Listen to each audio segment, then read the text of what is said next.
You can be made to feel pain in a hand that isn't yours, not metaphorically, not through suggestion, through a specific experimental setup that takes about 10 minutes and works on the majority of people who try it. And what it reveals about how your brain constructs the experience of having a body is stranger than the trick itself. The rubber hand illusion was first described by Matthew Botvinick and Jonathan Cohen in a 1998 paper in Nature. The setup is simple. A participant sits at a table. Their real hand is hidden behind a screen. A rubber hand is placed in front of them, in roughly the same position their real hand would occupy. An experimenter strokes both the rubber hand and the hidden real hand simultaneously with a small brush, same rhythm. Same location, same timing.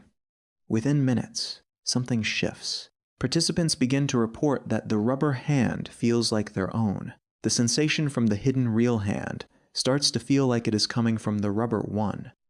The brain, receiving simultaneous touch signals and visual input from the rubber hand, resolves the conflict by reassigning ownership. The rubber hand becomes, in a measurable, neurological sense, part of the body. Then the experimenter picks up a hammer and strikes the rubber hand. Participants flinch. Their skin conductance spikes the same physiological stress response that occurs when their real hand is threatened. Some pull their hidden hand away involuntarily. The brain that had claimed the rubber hand as its own now responds to its threat as if the threat were real. A hand made of latex had been successfully incorporated into the body schema. Henrik Ehrsson, at the Karolinska Institute in Stockholm, has spent 2 decades extending this work. His team moved the illusion beyond the hand. Using cameras and virtual reality headsets, they induced full-body ownership transfer participants experienced themselves as inhabiting a different body entirely. Seeing through cameras positioned elsewhere in the room, when the virtual body was threatened, the same stress response is fired. The sense of being located in a specific body at a specific point in space turned out to be a construction the brain performs continuously, and one that can be disrupted with surprisingly simple equipment. What the illusion reveals is that body ownership is not a fixed fact, it is an inference. The brain receives sensory signals from multiple channels, touch, vision, proprioception, and constructs a model of which body it inhabits based on the best available evidence. When the signals align, when what you see being touched matches what you feel being touched, the brain updates its model. The rubber hand passes the test. It gets incorporated.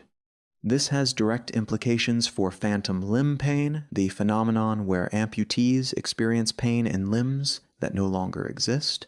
The brain's body model does not automatically update when a limb is lost. The limb remains represented in the body schema, and that representation can generate pain signals, even in the absence of any tissue to generate them from.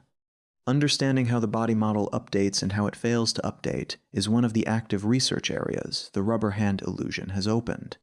The illusion also connects directly to research on depersonalization, the clinical condition in which people feel detached from their own body, observing themselves from outside. Ehrsson's work suggests this is not a psychiatric mystery. It is the body ownership system failing to maintain the inference that normally runs without interruption. The brain stops correctly attributing sensory signals to a self, and the sense of being located in a body begins to dissolve.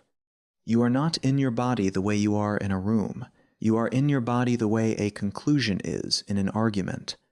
The brain constructs the inference continuously from available evidence, and as long as the evidence holds, the conclusion feels absolute. Change the evidence. The conclusion changes with it. Thanks for watching. See you on the next one.